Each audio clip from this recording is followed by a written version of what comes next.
My name is Alexander Stewart, and I am from Chicago. In Chicago, I'm a professor. I teach animation at DePaul University. I'm a filmmaker, and I primarily work in experimental film, and I'm very interested also in experimental animated film. And I'm also a curator, along with Lily Correa. I co-direct the iWorks Festival of Experimental Animation. And I'm here at Animateka. I am a guest representing two things. One is a project that I'm doing with Bobrowska Studio in Zagreb called Here There. And so I'm presenting earlier this afternoon. I presented a short introduction on that project and a little history of what I've been working on in Zagreb. And then I'm also here representing the iWorks Festival. So I did a short presentation about the curatorial overview, a curatorial scope of iWorks, what we're interested in showing, what we've done over the past 5 years, and a little bit about the history of the festival and our screenings. So how did I come to work with Bonobo? Well, there's a festival in Zagreb that's called 25 FPS. That's an experimental festival and focuses on avant-garde cinema, contemporary experimental film video work. And in 2006, through kind of a recommendation of a friend, I had submitted a film and they screened it. And looking at the catalog and materials they sent me, I was just so impressed with the quality of the programming and just kind of the philosophy of the festival. And I was just really curious about Zagreb, which is a city I didn't really know a whole lot about at the time, having a really strong cinema culture. So I started researching more and more about the history of experimental film in Zagreb and in former Yugoslavia in general. And then I realized also that Zagreb was unique for having a really strong animation history. And my own personal interests are the crossover between experimental cinema and animation, which is kind of a very small area of crossover for most people, but for me, I'm really interested in finding threads that kind of weave into that intersection. So then as I was researching films that were from contemporary films from Zagreb, I found Bonobo Studio just through Googling, and the headline on the website says, Bonobo Studio, animated and experimental film. And I was like, I've never heard of a studio that does those two things specifically. Those are my two favorite things. Whoever the studio is, they must be my kindred spirits. So I contacted Vanya, and we just have been in touch since probably 2010 or 2011 when I first got in touch with her. And then I came for 25 FPS one year, and we came up with an idea for a project, and then just worked on it over a couple of years, worked on some grants, worked on some just kind of arrangements for how the film would work.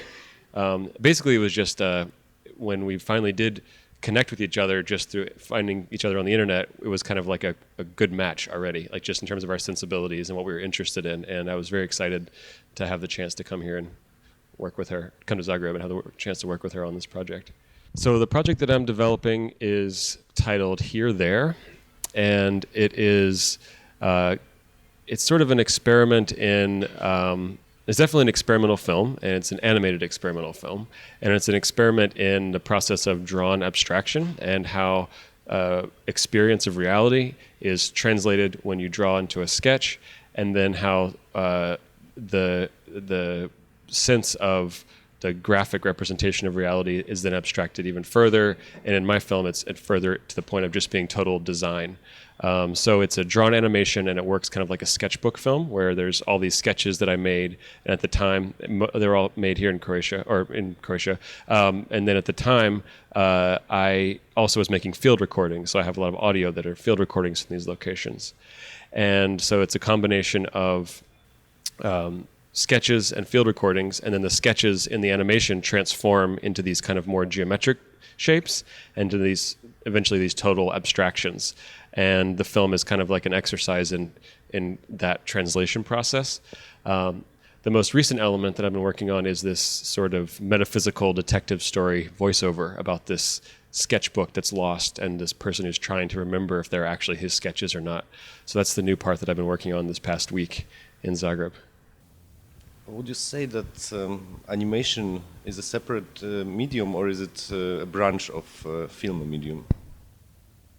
I think if you were going to be a real animation booster, and I've heard people who are animation boosters do this, you could make the claim that all cinema is animation, and that it's backwards from how most people who are cinemaphiles think of it, which is that there's cinema and then there's a subgenre of animation, that the basic mechanic of watching moving images is first the territory of animation and is secondary the territory of live action. I don't know if I would really go to the mat on that one, but I would say that I think, especially in the last 25 years with the sort of the revolution in digital cinema production techniques and the digital cinema post-production techniques being so integral to any film that's made, CG being so integral to any film that's made, the idea that the image is constructed, which I think is an idea that comes historically for 100 years through animation, that every part of the image is constructed, whether it's drawn or stop motion or whatever. Every sound, nothing actually happens in real life, everything is constructed. That's now sort of the way that people think of every kind of cinema in a broader sense, that there's a sense of like molecular level of control over the image and the sound and the production.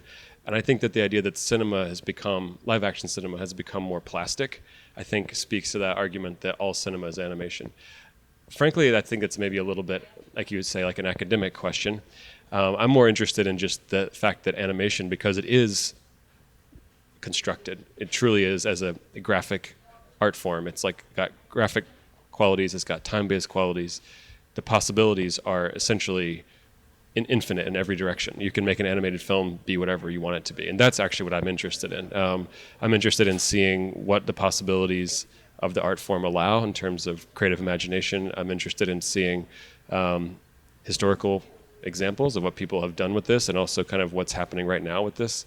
So I guess I'm interested in just sort of like the possibilities of animation as a tabula rasa kind of idea. Yeah. Some hardcore theoreticians, I would say radical animated film theoreticians, claim that the symbiosis of cinema and animation is just a temporary historically like an accident of history, that animation as a medium is way older than cinema and it will be somehow independent from the cinema in the future. Well, I think the first part of that it's like predates cinema. I mean, the idea of like Victorian parlor games, like the zoetropes and phenakistoscopes and those ideas. But the idea of like the optical experience that's both an illusion and a reality of movement, and it's a mediated experience and a constructed experience. Like I think that does predate the idea of what we think of as cinema today. I don't know. I'm not really a good one at predicting the future. I can't say whether the future is going to be like, but I guess I can say that I feel like, you know, animation has been kind of marginalized in a lot of ways and thought of as like a kid's medium or a medium for just for humor or just for entertainment. I'm sure that a lot of that has to do with Walt Disney and like the American studio system, but I think there has always been like an avant-garde approach to animation. And if you look at the European animators like Oscar Fischinger, Walter Ruttmann in the 20s and 30s, if you look at Lin Lai or Norman McLaren or Robert Breer, these are all filmmakers that I'm particularly interested in, the way that they relate to the possibilities of the moving image as a sort of a fine art form, you know, to think about the way that the sound works, the way that the movement works, the way that the mark works, the color, all these things in a totally wide open fine art sort of format. So yeah, I don't know what that says about the future of the question or the history of the question, but I'm a believer maybe in the more avant-garde possibilities of animation as a form, which I feel like in a lot of ways are maybe a little overlooked by people on the experimental film side. I think that the experimental film world thinks of as animation as kind of like not serious, and the animation world, maybe the more mainstream animation world, is maybe more interested in it for entertainment or something, and the idea that there's a middle ground between the two for like serious artistic exploration, I think is overlooked a lot of times. You mentioned some names of some really great artists whose film built kind of a canon or heritage of avant-garde cinema. Aren't you afraid that after, I would say, 100 years of avant-garde cinema, all the rules have been broken already and there's no more borders to cross? So somehow avant-garde is in like a dead end. Well, that's a big question. Just essentially the function of the avant-garde being something that's like, or an avant-garde mentality being in question. I think art historically, starting with the postmodern era. That's definitely the case, that the question of just like the viability of like an avant-garde attitude as being something that's destructive and seeks to clear away the old to make way for the new is sort of called into question. The thing is, I feel like as much as that theory makes sense to me, I think people still behave in this way of trying to do something new, whether or not they believe something new can be done or not. People seem like they're hungry for like a new style or a new look or a new way of expressing themselves or a new kind of pain or a new kind of pleasure or something. I think that the drive for something that feels, maybe we won't have to call it avant-garde, but something that feels like it functions that way, of a radical kind of art, whether it's politically radical, formally radical, narratively radical. Maybe that's a better word than avant-garde because that implies a certain kind of political stance, but I guess I'm interested on maybe a humanistic level, the idea of some kind of radical stance in some way. So maybe that's skirting the question, but I don't know. It's a huge question, you know. The film festival that I am a co-director of is called the iWorks Festival of Experimental Animation, and we have an annual festival in Chicago, and we have an annual screening that we do of the same festival material in New York following that. So we try to bring the program around when we can.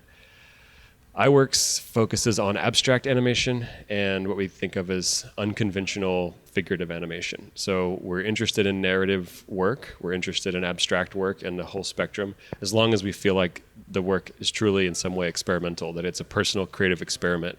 We're less interested in technical experimentation in the sense of like, this is a technical breakthrough in the history of animation, although we do show work that kind of plays with those lines. But in general, we're more interested in artistic experimentation and people who take the medium as an opportunity to explore whatever it is they want to explore in a new and fresh and interesting way. I think my background in more avant-garde cinema and experimental film, Lily Carré, who's the co-director, her background in comics, alternative comics, those are sort of, I think, what inform a lot of what we do at the festival. We're interested in kind of finding a middle ground between avant-garde cinema and alternative comics, and I think animation, experimental animation, tends to do that. We've been doing the festival for 5 years, and we hope to keep doing it for many more. It's been a lot of fun. It's a small event. We don't take submissions, and it's not a juried event, so it's essentially a kind of a curatorial project for us. And we show classic works and contemporary works mixed together in the same programs. We curate classic works that we think speak to contemporary work and inform some kind of historical trajectory, or vice versa, contemporary works that we feel like illuminate something that may not have been visible in a historical work until recently. But we just try to make it something that's pleasurable and fun, and we curate it based on our own tastes and interests. And yeah, it's been a really interesting project for the last 5 years. Is it your first time on Animateka, and how do you like the festival? It is my first time at Animateka, and it's my first time in Slovenia, and I've been here for 24 hours, and so far I love it. It's great. I think before I came here, all I heard from people who had been here was like, you have to go to this festival. You have to go to this festival. It's great. It's small and it's focused and it's like very tight, and it's all true. I would say to anybody, especially when I get back to the States, I'm going to tell all my students, all my friends, all my colleagues, like, submit your films to this festival. If you can travel to one festival, go to this festival, because so far from what I've seen, the jury programs, the special omnibus programs, the competition programs, everything's been really tight, which I appreciate. I think it's also the benefit of having a smaller festival is that you can have more control over it. And I think everything from the design of this festival to the stuff I'm seeing in the programs has just been excellent. I would come back.